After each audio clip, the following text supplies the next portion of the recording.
Have you recently inherited a house after the passing of a loved one? Are you feeling a bit overwhelmed and unsure about what to do next? Well, join us today as we navigate this complex situation together, seeking wisdom from Scripture and practical guidance to help you make the best decisions moving forward. Welcome to the Ask Ralph podcast. We're listening to an experienced financial professional with over 30 years of experience can help you make sense of confusing questions, current headlines, and industry trends about taxes, small business, financial decision-making, investment strategies, and even the art of proper budgeting. Ask Ralph makes the complex simple by sharing his real-world knowledge from a Christian perspective with all things financial. Now here's your host, Ralph Estep Jr. Welcome to our Motivational Monday show. I'm so glad you chose to join us. I just want to thank you for listening and, more importantly, supporting the program. I'm coming to you from the Estep Farm in this beautiful Saju accounting studio today.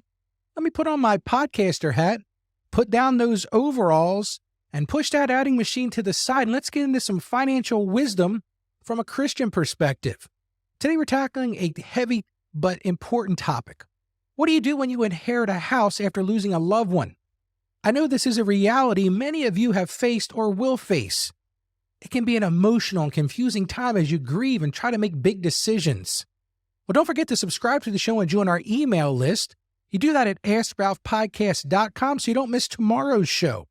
Tomorrow we're going to have an interesting show. We're going to talk about the implications of being an online influencer. This is a question posed by one of our loyal listeners whose daughter has become an influencer, and she wanted to know the tax and other implications of that decision. So that's what we're going to cover tomorrow, so you don't want to miss tomorrow's show.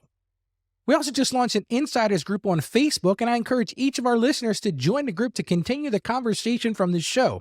It's a great place to share ideas for the show, discuss your triumphs, and also discuss your challenges. I'll have a link to the Facebook group in the show notes. As we dive in, I want to anchor us with a verse from Proverbs chapter 15, verse 22 that says this: "Without counsel, plans fail, but with many advisors, they succeed." I truly believe God gave us community and wise counsel to help us navigate life's most difficult moments. So as we discuss this today, I encourage you to lean on your faith community, seek wisdom from trusted advisors, and most importantly, seek God's guidance every step of the way. Before we get into practical steps, I want to firstly acknowledge the emotional weight of this situation. Losing a parent or loved one is one of the hardest things we do through our life. If it's fresh for you, I'm so sorry for your loss. I just lost my mom a little more than a year ago, and I truly understand the emotions you're going through, and I pray for your peace in this process. Please prioritize taking care of yourself and allowing yourself to grieve. The truth is, folks, the house can wait as you process your emotions. At first, the thought of dealing with the house on top of your grief may feel totally overwhelming. But taking it one step at a time, surrounding yourself with loved ones, and leaning on your faith will help get you through. And I hope to provide some of that support for you today. So that's the whole goal of today's show, to give you some support in dealing with this difficult topic. So you've inherited a house. What do I do now, Ralph? Well, the first practical step is to secure the property. Seems like a no-brainer, but this is really important. Locate all the keys, change the locks if needed, and make sure the house is safe from the elements and potential break-ins. If it's vacant, consider notifying the local police department so they can keep an eye on it. You might also want to consider putting an alarm system in or some even temporary cameras. Next, you'll want to get the mortgage and utilities transferred over to your name and alert the necessary entities of your loved one's passing. That would be things like the post office, any subscription services, their employer, and so on. Tracking down all the documents you need like the will, mortgage statements, insurance policy, and so on can feel like a scavenger hunt. Here's where you don't want to be afraid to ask for help and take it one thing at a time. Once you have the immediate needs sorted, it's time to start considering your options for the house itself. Depending on your situation, you have three main paths. These are the three things that I think are most relevant. You can move into the house yourself, you can rent it out, or lastly, you can sell it.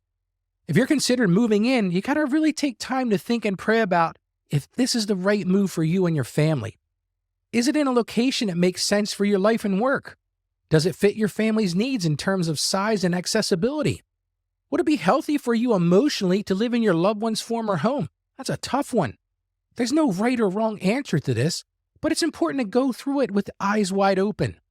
If you already have a home or it doesn't make sense to move, you might consider renting the property. If you are considering renting, I would strongly encourage you to go back to listen to our past episode about being a landlord. You'll find that right on the podcast site. That's at askralphpodcast.com. If you do choose to rent a home, this can provide a steady source of income, but it also comes with responsibilities of being a landlord, and that's not something everybody wants to do. I tell clients all the time, you got to have the right stomach for that. You'll need to ensure the house is up to code. You're going to have to find reliable tenants and be on call for repairs and emergencies. Of course, you could also hire a management company to do that. But if you don't have the bandwidth to do this yourself, you could hire a property management company, like I just said. But that will eat into your profits. They generally charge about 10% for what they do. So this is a time to pray for discernment on whether being a landlord is something God is calling you to do in this difficult time of grieving in this season that you're going through. For many people, selling is the most attractive and practical option. It provides immediate funds you can use to cover cost or invest without the long-term responsibilities of upkeeping and those thought of having tenants. But rushing to sell it is not always the best choice either. You want to consider the current market conditions and any capital gain taxes you might face. Speaking of taxes, this is where expert advice is critical. The tax implications of inheriting a house can be complex. In the U.S., you generally get what's called stepped-up basis when you inherit a home, meaning you inherit at the fair market value at the time of your loved one's passing, not what they originally paid for it. So if you sell shortly after inheriting, you may owe little to no capital gains tax. But if you live in a house for a while before selling it or you rent it out and then sell it later, the capital gains taxes can be significant. That's why I recommend you consult with a tax professional or financial advisor to understand the nuances of your specific situation. The last thing you want is a giant unexpected tax bill down the road. While we're here, I'll remind you, if you want to schedule a consultation with me, just go to askralphpodcast.com/store and you could schedule a Zoom conference and we can discuss your specific situation so that I can give you the guidance you need for what best suits you. Beyond logistics and taxes, there are emotional factors to weigh too. Like I said, you just lost a loved one. Was this a beloved family homestead with cherished memories? Would selling feel like letting go of your family's legacy? Or conversely, would holding on to the property keep you mired in the pain of your loved one's passing? These are different for everybody. Examining your emotional attachments as well as practical considerations can help you make the most prudent and peace-filled choice, and that's what it needs to be. Another key consideration is any other family members who may have a stake or opinion on what happens to the house. If you have siblings or other relatives who are beneficiaries, it's crucial to keep lines of communication open even if you're the executor or the primary decision maker. Money and estates can cause deep rifts in families if they're not handled with transparency, empathy, and grace. And trust me, I've seen death and this bring out the ugly in people. In fact, I'm going to be doing a show in the next few weeks about what to do when you inherit property with someone else and how to navigate that process. Unfortunately, I have seen this turn into a horror story. But at this point, I'd recommend grounding your conversations in love and respect while also being clear about the financial and legal realities. You could consider bringing in a neutral third party like a mediator or counselor if discussions get heated or emotionally charged. Unfortunately, I've seen that. But most of all, anchor yourself in prayer and the wisdom of Scripture, like the book of Colossians, chapter 3, verses 13 and 14 say this: "Bear with each other and forgive one another. If any of you has a grievance against someone, forgive as the Lord forgave you. And over all these virtues put on love, which binds them all together in perfect unity." I didn't write the scriptures, but boy, that just nails it, doesn't it? Bear with each other and forgive one another if any of you has a grievance against someone. Forgive as the Lord forgave you, and over all these virtues put on love, and that binds them all together in perfect unity. As an example, one of my recent clients, when they inherited their grandfather's house, they had to have some tough conversations with their sister. She had dreamed of moving her family there, but the rural location didn't just work for them in reality. Meanwhile, my client felt a strong calling to carry on his granddad's legacy by keeping the property in the family.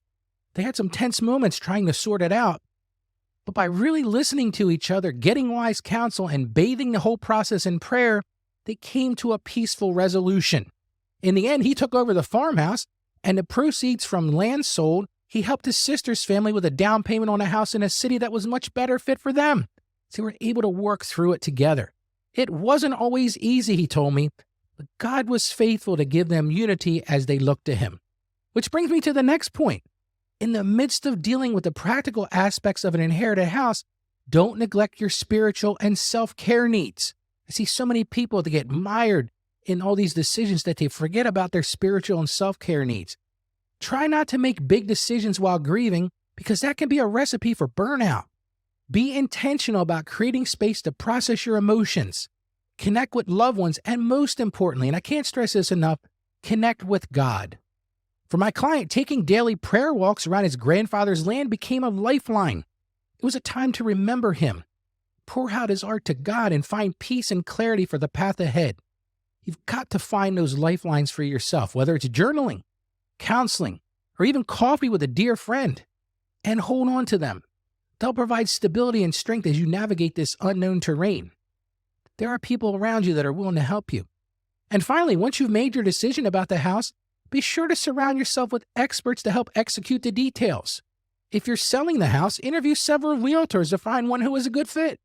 Ask for referrals to reputable contractors and appraisers. And don't forget the importance of decluttering and staging the house to appeal to potential buyers.